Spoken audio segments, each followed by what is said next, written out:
You're leaving me? The words came out shaky as I stared at Trent, unable to process the bombshell he had just dropped. For who? Trent shifted uncomfortably. Her name is Lila. She's younger. More exciting than the tired routine we've fallen into. My heart felt like it had been ripped out of my chest. After 15 years of marriage, countless sacrifices made for our family, this was how it ended? I was being left for some younger thing he had fallen for? Does she know about me, about us? I demanded through the tears welling up. Marla, please don't make this harder than it needs to be, Trent said, not meeting my eyes. I'm sorry, but it's over between us. I'll be moving in with Lila by the end of the week. With that, he turned and walked out, leaving me standing in the kitchen we had remodeled together just 2 years ago. I felt dizzy, nauseated, like I was trapped in a waking nightmare.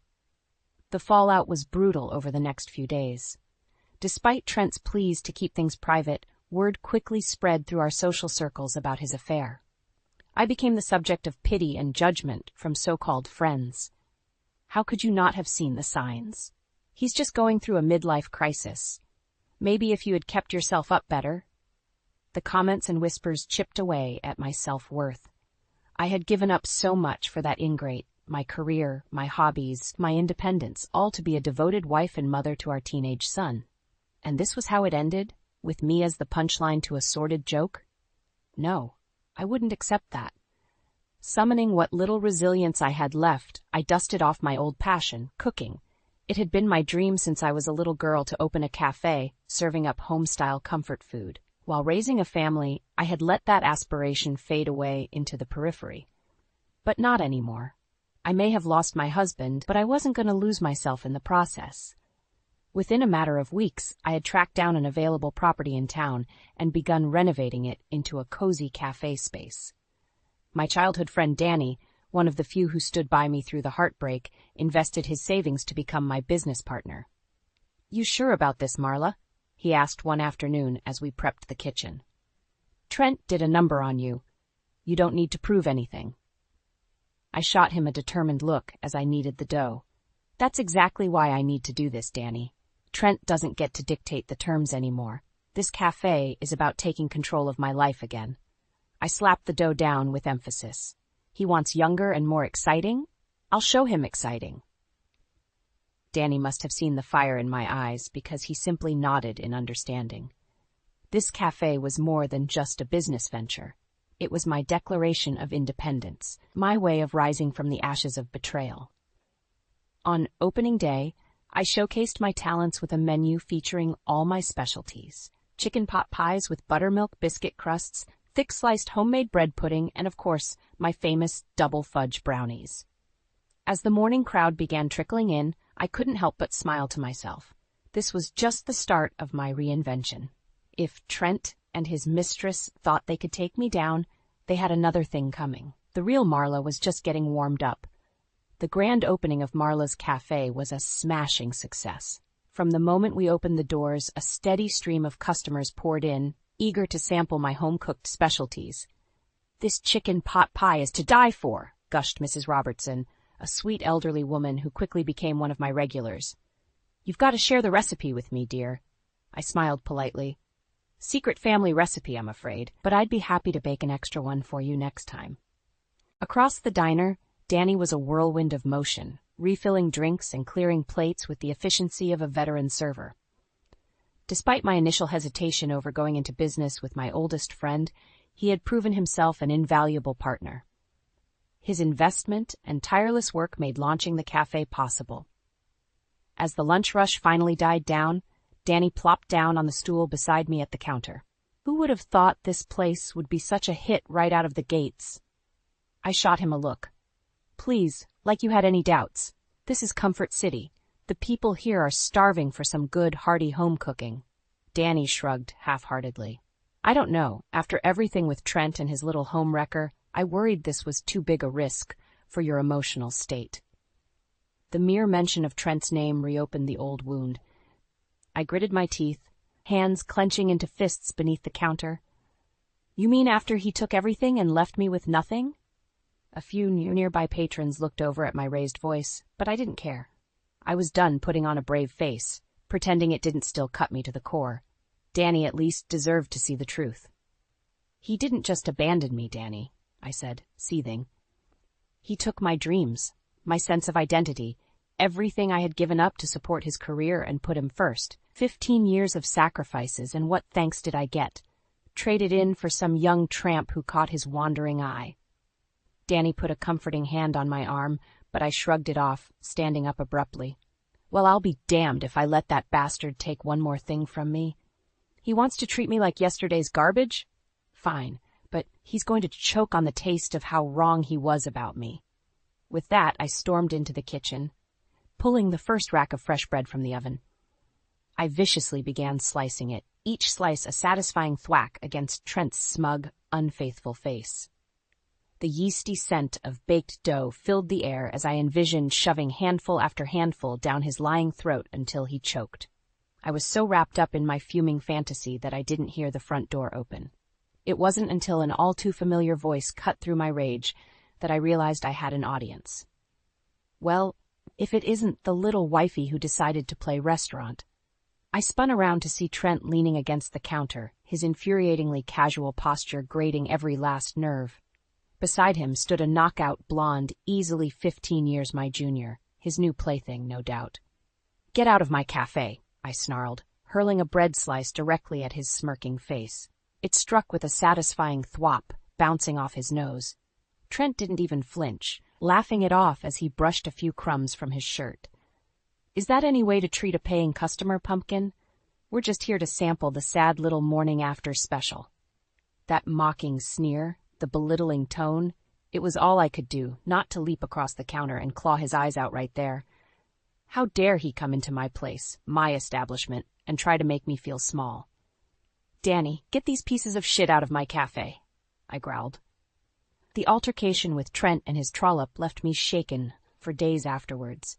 I couldn't believe his audacity, swaggering into my cafe and trying to demean me like that. In my own establishment, no less. But I refused to let them rattle me for long. If anything, the confrontation only steeled my resolve to make Marla's cafe a success. This was my livelihood, my reputation on the line. I wouldn't allow Trent and his side piece to jeopardize that. And it seemed the rest of the community was squarely on my side, too. Word quickly spread about Trent's abhorrent behavior, turning public opinion firmly against him and his mistress. Suddenly, my cafe became a bastion for anyone who had faced a similar betrayal or failed relationship. It started with just a few customers, folks I remembered from past dinner parties or neighborhood gatherings, dropping in to subtly check in on me. But then it snowballed into a daily parade of wronged women, and quite a few men too, all bonding over comfort food and intertwined tales of woe. "Don't you worry about that sorry sack of manure," Agnes Northrop tutted in her southern drawl as she scraped the last bite of pecan pie from her plate. Her husband had run off years ago with his 24-year-old secretary. "Y'all got your pride and your pie, exactly what every good woman needs to survive a rat bag like that." I couldn't help but laugh at the old gal's colorful turn of phrase. "You've got that right, Agnes. Pride, pie, and good company, that's the recipe for perseverance around here." With each new diner who sought refuge in my cafe's warm, welcoming atmosphere, I felt a rallying sense of purpose take root. These people, my new friends and neighbors, were all seeking the same thing I was: strength, comfort, and a reminder that we weren't alone. That we were, in fact, a community tied together by the shared struggle against heartbreak and betrayal. And Marla's cafe was the beating heart that nourished us, body and spirit. "Order up!" Danny's voice echoed from the kitchen window. I turned to see him plating up a fresh batch of biscuits and gravy, the very picture of confidence and efficiency. I mouthed a silent thank you his way, amazed at how seamlessly he had integrated into the cafe's daily operations. But I shouldn't have been surprised, really. After my entire world fell apart, Danny was the one constant, the only person who never wavered in supporting my idea to strike out on my own. Even when I had nothing left but a half-baked dream and a pile of emotional rubble, he believed in me. That kind of unconditional friendship was rarer than a perfect crème brûlée, and it inspired me to pay that support forward to every person who walked through the cafe's doors, which was how I found myself at the center of an unlikely new community. A ragtag group of divorcees, jilteds, and unlucky in lovers, all brought together by heartbreak and my famous loaded baked potato soup. We laughed over mimosas, swapped stories over plates of chicken and dumplings, and most importantly, started putting the pieces back together. Patty Evers, a new regular in her late 50s, said it best one afternoon as she soaked up the last bits of coffee with a glazed donut. "You know, I came in here just looking for a nice cup of joe." She smiled wistfully around the table, but what I really found was a new lease on life. For the first time in years, I've got friends I can count on, and a home to come to when the days get long. I couldn't have summed it up better myself. Sure, the cafe was a business, but it was becoming so much more than that too. A sanctuary, a gathering place, a community all its own. And I was the unlikely ringleader of this ragtag bunch of misfits. Who would have thought my own personal stumblings would have led me to a new beginning? A reminder that you can always rise again, stronger than before, if you just dig your heels in and refuse to be stamped out. As the ladies began clearing out and I headed for the kitchen to start prepping for dinner, I felt truly impossibly grateful for how far I'd come. This cafe was more than my dream realized. It was a triumph of the indomitable human spirit. Business at Marla's Cafe was booming. It seemed like every day brought new faces through the doors, word of our cozy little community hub spreading far and wide. I'd go home utterly spent after another busy lunch rush, but rejuvenated by the sense of camaraderie fostered within these walls. Little did I know, however, that my rattlesnake of an ex-husband was slithering around plotting something venomous. It started small, a few negative Facebook comments here and there alleging subpar sanitation or questionable ingredients. Annoying, but nothing I couldn't ignore. This was just petty retaliation, Trent lashing out because I had managed to draw my own happiness from the ashes of our marriage. But then the anonymous complaints to the health department began trickling in, each more alarming than the last. "Mrs. Wilkins, I'm afraid we've received multiple reports about rodent infestations and unsafe food handling practices at your establishment," a stern voice from the health inspector's office alleged over the phone. "If these claims check out, I'll have no choice but to temporarily suspend operations until you get things in order." My mouth went dry as I clutched the receiver tight. Rodents? Food safety violations? That was ridiculous. I ran one of the cleanest, most careful kitchens in town. This had Trent's greasy fingerprints all over it. "With all due respect, ma'am, I think those accusations are completely baseless," I said, struggling to keep my voice calm and even. "My cafe follows all health codes to the letter. I would stake my reputation on it." There was a pause, then an audible sigh. "Be that as it may, we have to investigate any claims brought to our attention. Thus, an inspector will be by first thing tomorrow morning to look over your facilities." The dial tone buzzed in my ear as I slowly lowered the phone. An inspection? Based on outrageous lies, no doubt propagated by my scheming ex-spouse. He was actually trying to shut my new life down, all because he couldn't bear to see me happy and thriving without him.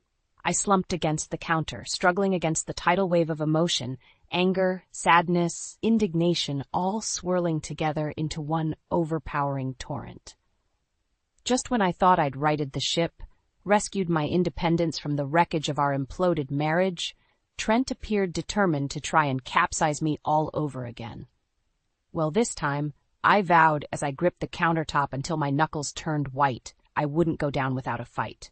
If this was the way he wanted to handle things, I'd match his nastiness tenfold to defend everything I'd worked toward.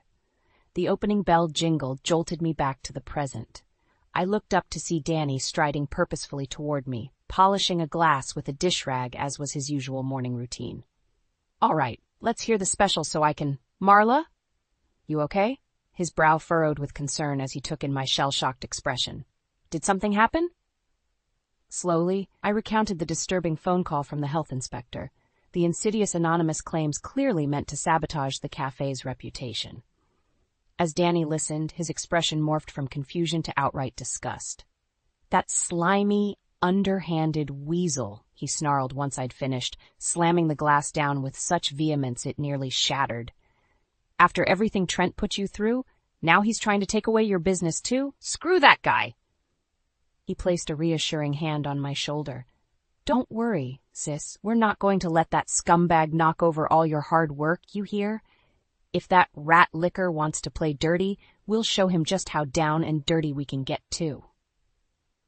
I felt a sad smile crease my face at Danny's impassioned reaction.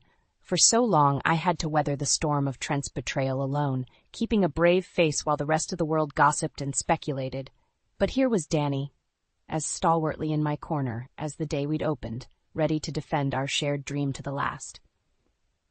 "Thanks, Danny," I said, giving his hand an appreciative squeeze. "I don't know what I'd do without you." He grinned mischievously. "Good thing you'll never have to find out, partner. Now, what do you say we go make sure this place is spotless, even for those health bozos' insurmountable standards?" I chuckled at his tenacious attitude, feeling a fresh wave of determination crest inside me. Whatever obstacles Trent tried hurling in our path, we would plow right through them. After all, I had stopped letting that man dictate my life a long time ago, and I didn't plan on allowing him to start again anytime soon. Despite Danny and I going over the cafe with a fine-toothed comb, the health inspector still arrived first thing the next morning, a pinched, severe-looking woman whose entire demeanor just screamed, "By the book." "Good morning, ma'am. I'm Inspector Diane Holcomb with the County Health Department," she announced in a clipped, no-nonsense tone as I admitted her inside. Her eyes immediately narrowed in a scrutinizing gaze, sweeping dismissively over the cafe's charming decor and home-style furnishings. "I'll need to perform a full inspection based on the complainants we've received about unsanitary conditions here." I bristled at her thinly veiled implication. This place was my pride and joy, cleaner than a surgical ward. Just because we favored a cozy, comfortable ambiance over cold industrial minimalism didn't give this shirked hire the right to turn her nose up at my establishment. "Be my guest, Inspector," I said, trying to keep my voice polite through gritted teeth. "I can assure you those complaints are completely unfounded." Holcomb merely grunted dismissively, already sweeping past me to begin prowling the dining room, scrutinizing every nook and cranny with a disapproving scowl. Behind the counter, Danny shot me a pointed look and rolled his eyes at the woman's blatant condescension. The next 2 hours were like something out of a fevered nightmare. Holcomb nitpicked and inspected every last square inch, from the spotless ovens and food prep surfaces to the immaculately cleaned floors and shelving units. I trailed in her wake, feeling my blood pressure spike with each new disapproving cluck of her tongue or shake of her head. Finally, after what felt like an eternity, the insufferable woman clacked back behind the counter and dropped her checklist on the counter with an unceremonious thud. I braced myself, expecting a litany of write-ups and furious demands for corrective measures. "Well, I can't find any violations whatsoever," Holcomb said at last, not even attempting to mask her obvious displeasure. "Guess those complainants were just blowing smoke." I nearly collapsed with relief right there. Danny, bless him, was less reserved, letting out a raucous "woo-hoo" and pumping his fist victoriously. A few bewildered patrons turned to stare at the rowdy outburst. "I told you those claims were baseless," I said, suddenly feeling emboldened and not caring if I came across unprofessional. Whomever lodged those gripes was clearly just trying to defame my business out of spite. Holcomb's expression soured further as her piggy eyes narrowed to slits. "That's so. Well, I take claims of health violations very seriously. Mrs. Wilkins," I practically spat the name, unable to keep the venom from my tone. "My ex-husband put you up to this ridiculous inspection, didn't he?" The inspector recoiled slightly, clearly taken aback by my hostile confrontation. Around us, the cozy cafe atmosphere seemed to thicken with tension. Finally, Holcomb straightened her perpetually offended posture. "I don't appreciate allegations of impropriety, Mrs. Wilkins. I'm simply doing my job in responding to claims filed with my office."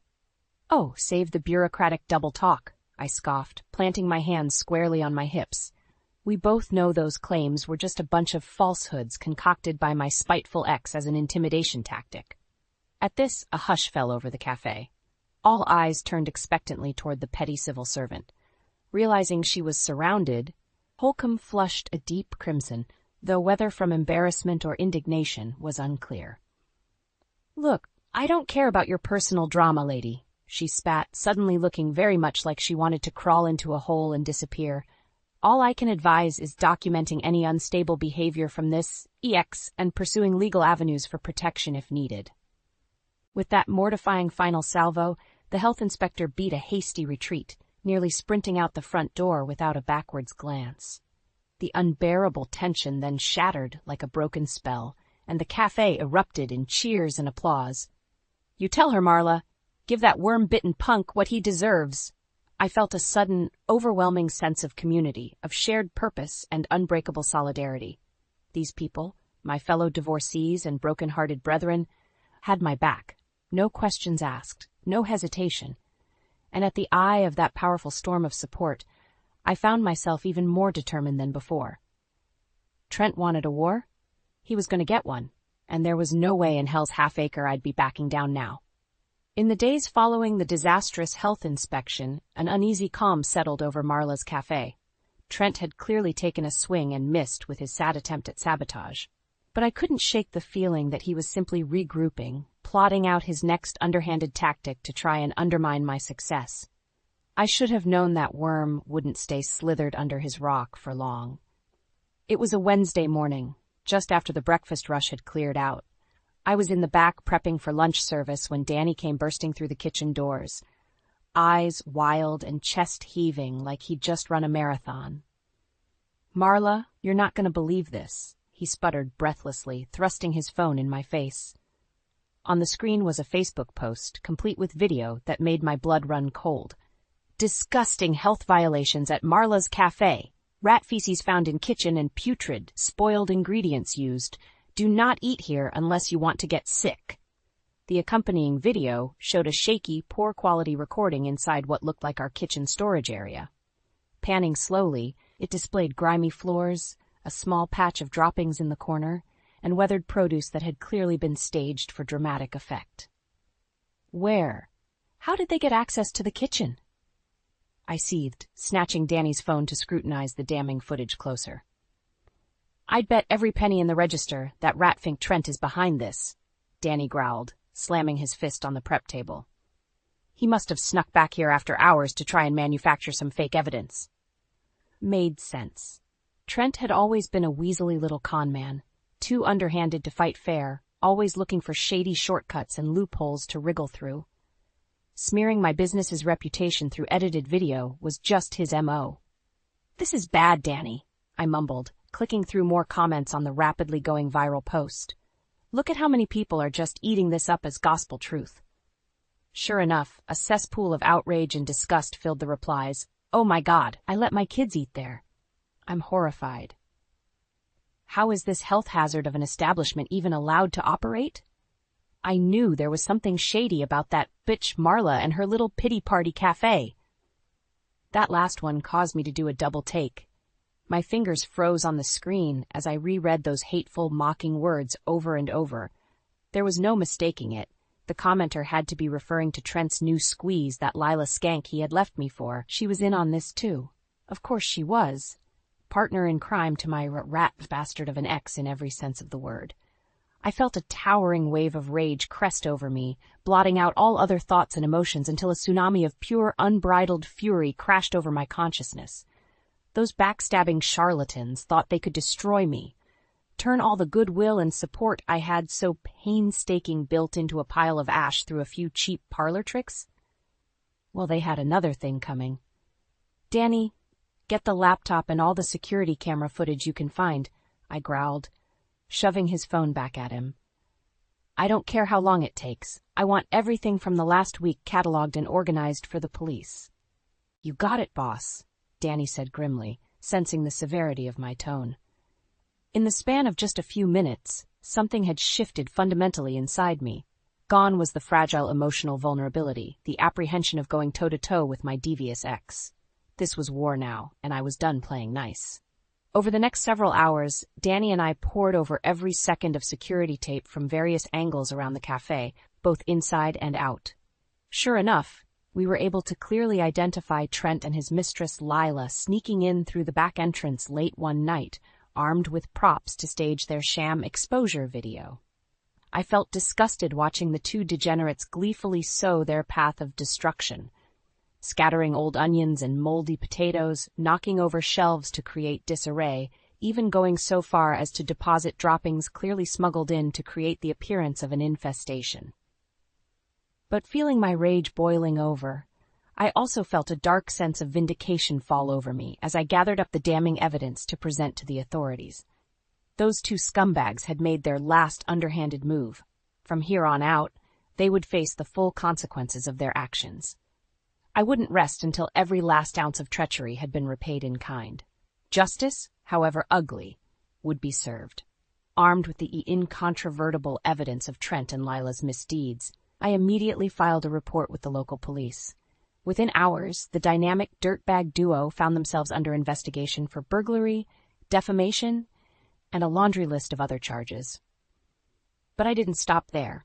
If those snakes wanted to try and poison the public against my cafe, I would simply have to swing the pendulum back even harder in my favor. "Eva, thank God you're here," I called out as my new best friend hurried through the cafe's front doors the next morning. "I need your help spreading the word about a special event." Eva skidded to a stop, eyes wide with concern. "What's going on? Is everything okay?" "Better than okay. It's time to go scorched earth on those toxic exes of ours," I growled, pushing a manila folder brimming with the surveillance photos into her hands. Eva flipped through the incriminating images, lips tightening into a thin line as she took in each new damning shot of Trent and Lila's B&E stunt. When she finally looked back up at me, her expression was one of cold, focused determination.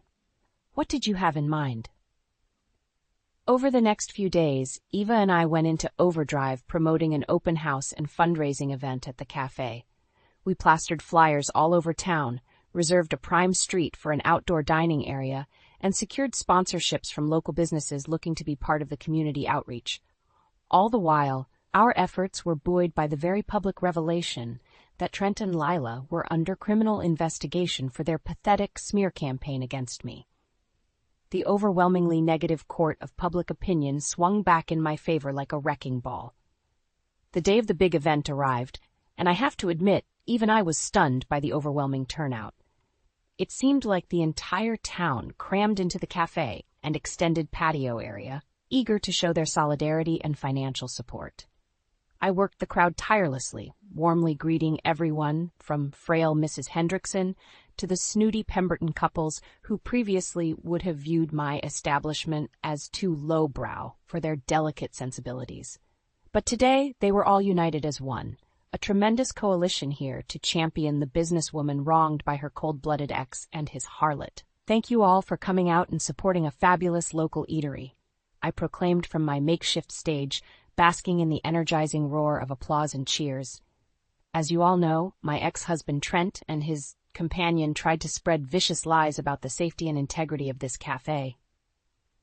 A resonating boo cascaded through the assembled crowd. I couldn't help but smile, relishing how public favor had turned decisively in my court. Spotting a few familiar faces in the back, my smile widened into a grin. But as you can see, the upstanding citizens of this community wouldn't be misled by such underhanded treachery, I crowed to raucous cheers and whistles, and neither would the local authorities. With a dramatic flourish, I gestured to my left, where two police officers entered escorting a handcuffed and visibly rattled Trent and Lila into view. Cameras flashed from every angle, hungrily devouring the image of the disgraced fraudsters being publicly paraded in chains. "Ladies and gentlemen, I give you the perpetrators responsible for that despicable smear campaign," I announced to a deafeningly chorus of boos and jeers. "But have no fear. They're being taken away by the good officers here to face charges of burglary, defamation of character, and a whole host of other fun criminal accusations." Trent's face was a kaleidoscope of swirling emotion, shame, anger, indignation, all flashing across his reddening features in waves. Lila, for her part, looked to be on the verge of hysterics, tears of mascara streaking down her blindingly made-up face. This is a mistake." Trent sputtered helplessly, straining against the cuffs as the officers pulled them toward the waiting squad cars. "You're making a huge mistake, Marla. I'll ruin you for this, you crazy bye!" Whatever vile pejorative he'd been prepared to launch at me was immediately drowned out by a resounding torrent of boos, jeers, and catcalls from the assembled crowd, cheering as the sniveling cowards were unceremoniously shoved into the back of separate police cruisers. As the cars peeled away, I felt an overwhelming sense of triumph and validation wash over me. After months of torment and anguish, my cheating jackass of an ex and his vapid arm candy were finally being held accountable. I had won, and they had lost everything. It was the first moment since the nightmare began that I truly felt unshakable, like I had reclaimed my life and identity fully from Trent's despicable grasp. And as I drank in the cheers and applause of my cafe patrons, my friends, my community, I knew there was no force on earth that could tear me down ever again. Not now. Not ever. The aftermath of Trent and Lila's very public downfall was like a sustained victory lap for me. In the weeks and months that followed, I couldn't walk through town without being stopped every few blocks for congratulations or well wishes from enthusiastic supporters. "You really showed that dirtbag what for?" cranky old Walter Burns cackled one morning, clapping me heartily on the shoulder as I set out the cafe's sandwich board on the sidewalk. "Ain't seen a takedown that sweet since Walter Cronkite put old Tricky Dick in his place." I grinned at the elderly loon's anachronistic praise. Hearing anti-Trent sentiment from every corner of our community never got old, a vindicating affirmation that I had been the wronged party all along in our sordid separation. Inside the cafe, business was booming to the point we could hardly keep up some days. The overwhelming show of support and solidarity on display at the open house fundraiser had catapulted Marla's from a cozy local haunt to the must-visit dining establishment in town.